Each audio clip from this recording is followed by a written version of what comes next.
I'm Jessica Maarek with Flavors of New Jersey. We're here today at Cafe Alyce on Montgomery Street in Jersey City. It's a historic luncheonette. Come on in with me.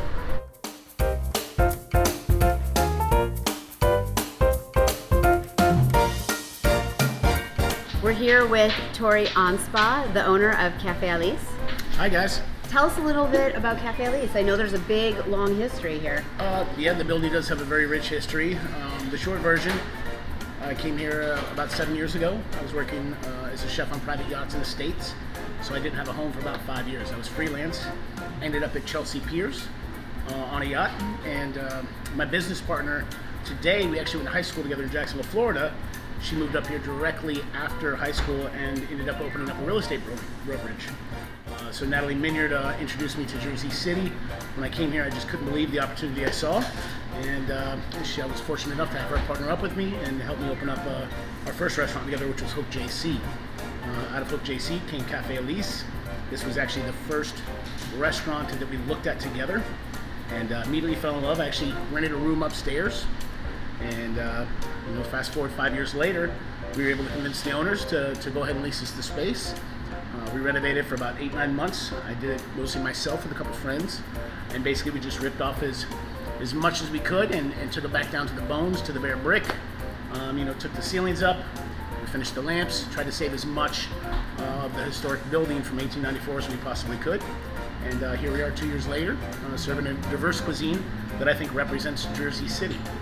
For example, during brunch, we have a version of shakshuka, which, to the best of my understanding, 9 different countries claim. But our version comes with Mississippi grits in it. We do a beef bulgogi skillet, once again on our brunch menu, but we serve it over top of our 24-hour hash browns and top it off with poached eggs. So we're doing these kind of fusion type cuisine, but nothing out of the box. It still feels like comfort food, and it still feels very warm.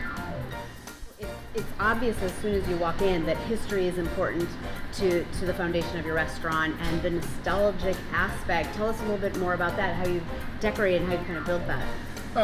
One thing my partner and I noticed as we would walk into these establishments, these buildings that have been around for hundreds of years, is that it seemed like it was always just covered up. In the last restaurant we had, it was covered up with 4 or 5 different layers that we peeled back to reveal the naughty pine that kind of we built our concept around.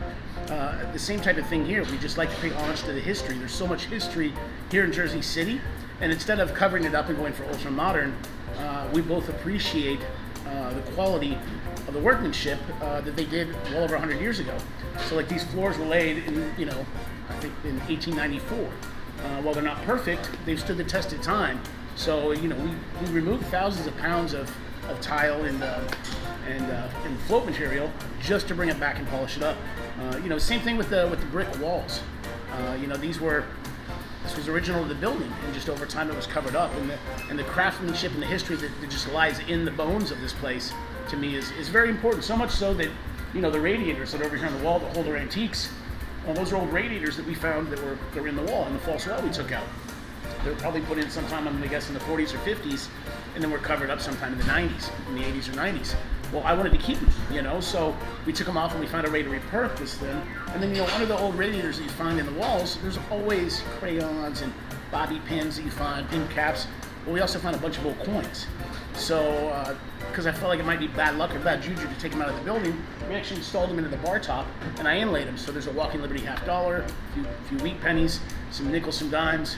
We just tried to hold on to as much of the history as possible to have that little story about Jersey City to tell, while still keep trying to be current, with the concept of feeding our neighbors comfort food.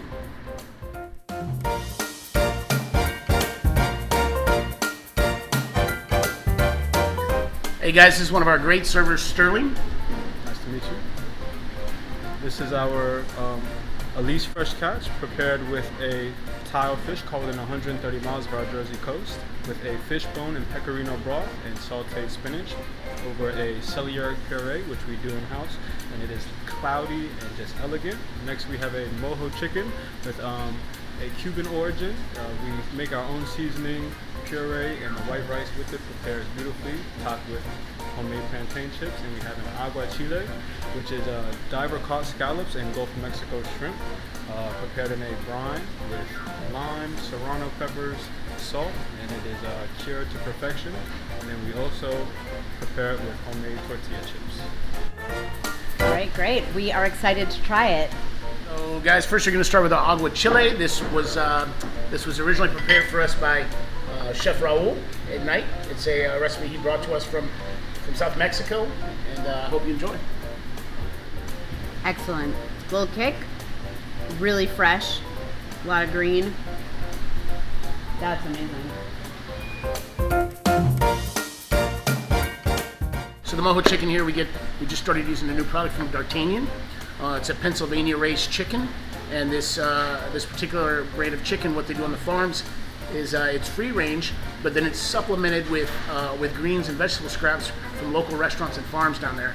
I found that this product from D'Artagnan is much juicier and just an all-around better product. We actually use a kind of an older school cut, which is called an airline cut, and it just means it's a skin-on, boneless chicken breast that still has the little chicken wing bone attached. So a little old school in the preparation here, over the black bean puree, a little pan jus, and then topped off with a little pico de gallo. Tori, that's amazing. That chicken is like, you don't taste that anywhere else. Guys, this is our Alyce fresh catch. Today it's going to be tile fish from Local 130. Local 130 is a provisioner we use that focuses only on the 130 miles of New Jersey coastline, and they're getting me some beautiful looking dayboat fish. We prepare the same day of. This happens to be tile fish. Tile fish eats a lot of crustaceans. It eats a lot of crab, so it does have a milder, sweeter flavor with a nice white flaky texture. Delicious. And that's a puree? It's a celery egg potato puree, yeah. So it's a blend. And then it's actually we take the rind from the pecorino, and we make a fish bone stock, so we make a good fish broth. Excuse me. And then we finish it with the pecorino rinds to just add a little bit of flavor. Normally you don't think of cheese and fish as going together, but in this particular preparation, because it's so light and like a back-end flavor, I think it works well. Oh, perfect. Tell us a little bit about the name of your restaurant. I know it was named for your mom. Yes, it was. Unfortunately, I lost my mom a couple years ago, and I think we all want to find a way to keep a hold of those we love. This was the most honorable way I could think of doing it. And my mom, it was always a little bit of confusion growing up how to pronounce her middle name, because my mom and dad would always joke with each other so much. So for years, anytime my mom was acting a little fancy, my dad would make fun of her and go, "Oh, Rhoda Alyce on spa," because that was her middle name. And she'd be like, "Randy, it's Alyce." Well, come to find out after all these years from my sister that her middle name was actually Alyce. It was how it was pronounced, and she just liked arguing with that. So yeah, I thought it would be fun to use her middle name. And mom's first name was Rilda, so she would have totally understood that I didn't name it Cafe Rilda, so Cafe Alyce it was. Love it. Wonderful way to pay homage. Well, we invite you all to come and check out Cafe Alyce.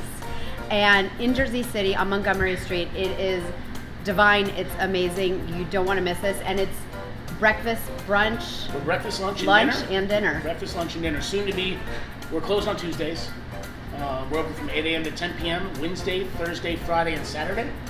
Sundays and Mondays, we're only open for breakfast and lunch. However, that's probably going to change in the next few weeks. So be looking forward to 8 a.m. to 10 p.m. 6 days a week here very soon. Amazing. Well, thank you so much for having us. Thank you. I'm Jessica Maarek, and this is Flavors of New Jersey. We invite you to come and try out Cafe Alyce. See you next time.